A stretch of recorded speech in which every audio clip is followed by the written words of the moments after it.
নমস্কার প্রিয় শ্রোতা, আমি আবার আপনাদের কাছে উপস্থিত হয়েছি এই ডিসেম্বর মাসের মাঝামাঝিতে। আজ 13 তারিখ। আমি গত সপ্তাহে আপনাদেরকে বলেছিলাম আমাদের এই ইউটিউব চ্যানেলের মধ্যে দিয়ে যে ঈশ্বরের প্রেম, গড ইজ লাভ, এবং ঈশ্বর এই জগৎকে প্রেম করলেন এবং তার একমাত্র পুত্রকে তিনি দিয়ে দিলেন যাতে জগৎ সেই পুত্রকে বিশ্বাস করে এবং সে বিশ্বাস করে অনন্ত জীবন লাভ করে, তাদের বিনষ্ট না হয়।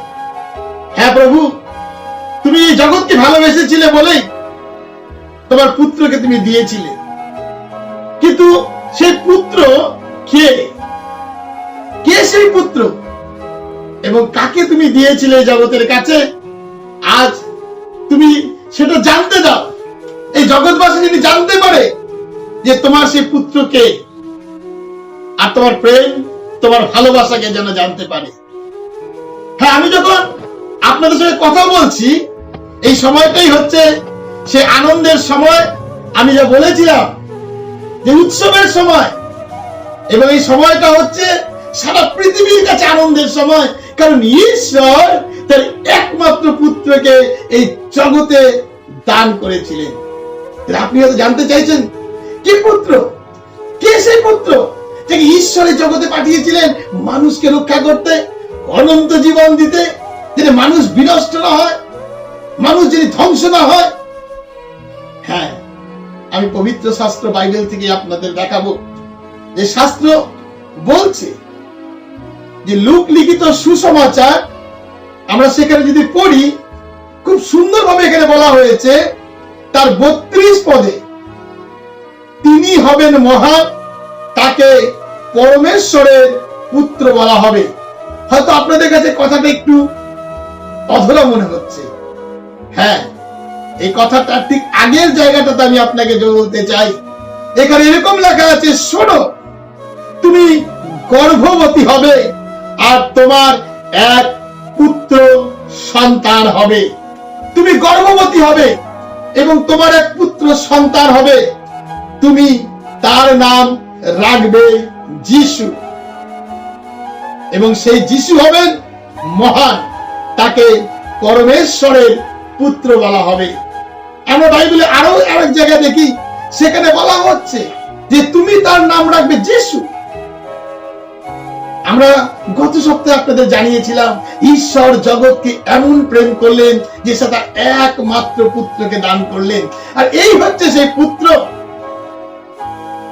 এবং যিশু খ্রিস্টের জন্মের আগে ঈশ্বর তিনি খুশি হয়ে মরিয়মকে তিনি মনোনীত করেছিলেন, সেই কুমারী মরিয়মকে। এবং ঈশ্বর যিনি সমস্ত কিছু করতে পারেন, অনেকে প্রশ্ন করে কুমারী কিভাবে সে মা হলো। অনেকে আবার যিশুকে ব্যঙ্গাত্মক ভাবে বলে জারজ সন্তান। কিন্তু আপনি কি ঈশ্বরে বিশ্বাস করেন?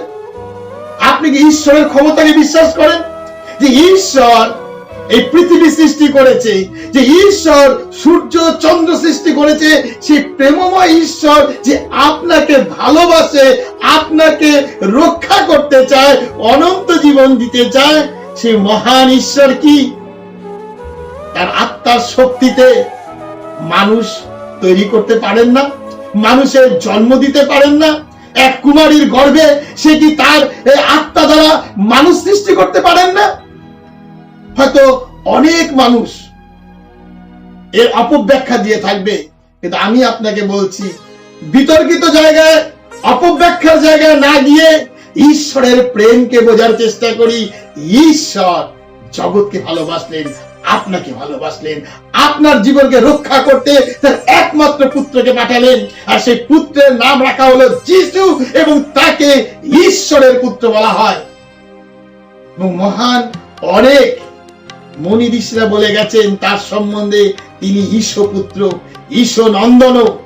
হ্যাঁ, সেই ঈশ নন্দন যিশু খ্রিস্টের জন্মের শুভ কামনা আপনাদের কাছে করছি। এবং এই যিশুকে জানুন যে ঈশ্বর পুত্র, যে পৃথিবীতে এসেছিলেন, যে পৃথিবীতে জন্মগ্রহণ করেছিলেন মানুষকে রক্ষা করতে, অনন্ত জীবন দিতে, আপনাকে তিনি অনন্ত জীবন দিতে চান।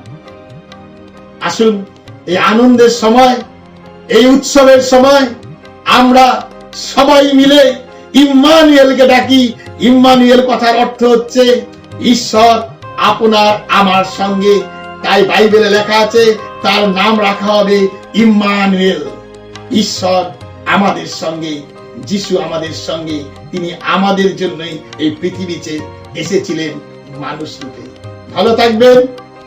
ঈশ্বরের আশীর্বাদ আপনার জীবনে নেমে আসুক। ধন্যবাদ।